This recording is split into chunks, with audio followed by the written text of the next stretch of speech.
बहुत बूढ़ा हो चुका था लेकिन मोह माया से छूट नहीं पा रहा था। बाल सफेद हो चुके थे लेकिन राजगद्दी छूटी नहीं रही थी। एक दिन उसने अपने दरबार में एक भव्य उत्सव रखा। आसपास के राजाओं को भी उसने उत्सव में बुलाया। उसने अपने गुरु को भी बुलाया और उत्सव को रोचक बनाने के लिए राज्य की प्रसिद्ध नर्तकी को भी बुलाया गया। राजा ने अपने गुरु को कुछ स्वर्ण मुद्राएं दी ताकि वो नर्तकी को नृत्य के बाद पुरस्कार में वो दे सके।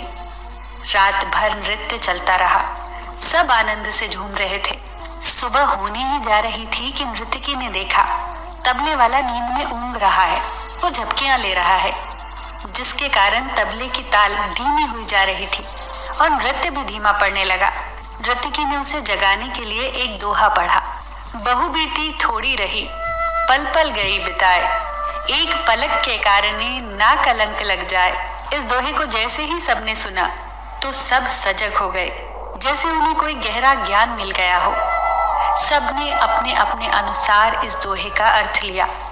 तबले वाला सतर्क होकर तबला बजाने लगा।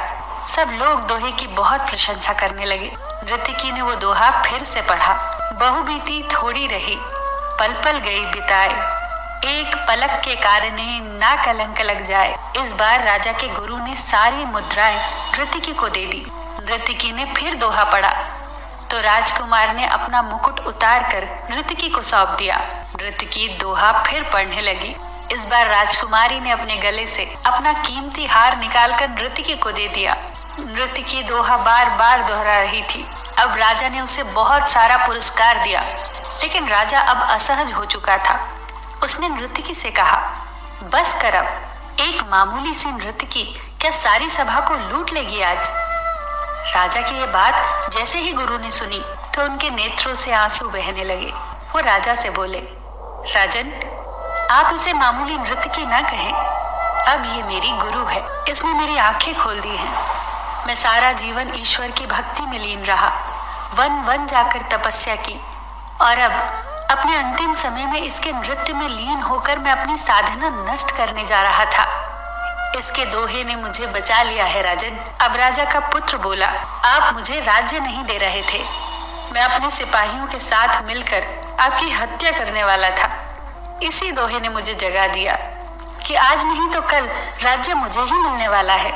फिर पिता की हत्या का कलंक अपने सिर पर क्यों लूं? राजा की पुत्री भी राजा से बोली, पिताजी, आप मेरा विवाह नहीं कर रहे थे। आज मैं महावत के साथ भागकर अपना जीवन बर्बाद करने वाली थी, पर इसी के दोहे ने मुझे सुमति दी कि आज नहीं तो कल तेरा विवाह हो ही जाएगा। तू क्यों घर से भागकर अपने पिता को कलंकित करती है? ये सारी बातें जब राजा ने सुनी तो उसे भी अपनी गलतियों का भान हुआ और उसने उसी समय राजकुमार का राज तिलक करने का निर्णय लिया और राजकुमारी से भी कहा, पुत्री, मैं जल्दी ही योग्य वर देखकर तुम्हारा विवाह कर दूंगा। ये सब होता हुआ नर्तकी देख रही थी। उसके मन पर इसका इतना गहरा असर हुआ कि वो सोचने लगी, मेरे एक दोहे से कितने लोग सद्मार्ग पर चल पड़े हैं। जब सबने सही मार्ग चुन लिया है तो मैं क्यों पीछे रहूं? उसने उसी समय राजनर्तकी होना त्याग कर ईश्वर की भक्ति को अपना लिया। कभी कभी जीवन में हम बहुत कठिन रास्तों से गुजरते हुए अपनी मंजिल को बस पहुंचने ही वाले होते हैं कि ठीक उसी वक्त हमारा सब्र टूट जाता है। हम हिम्मत हार जाते हैं, रुक जाते हैं, ठहर जाते हैं। वो कहते हैं ना कि कश्तियां अक्सर किनारों पर ही डूबा करती हैं। ये बात बिल्कुल सच है कि मंजिलों पर पहुंचने से ठीक पहले ही सब्र टूट जाया करते हैं। इसीलिए जब भी ऐसा लगे कि आप अधीर हो गए हैं, धैर्य खत्म होने लगा है, तो बार बार इस दोहे को दोहराएं। बहु बीती थोड़ी रही, पल पल गई बिताए, एक पलक के कारणे क्यों कलंक लग जाए।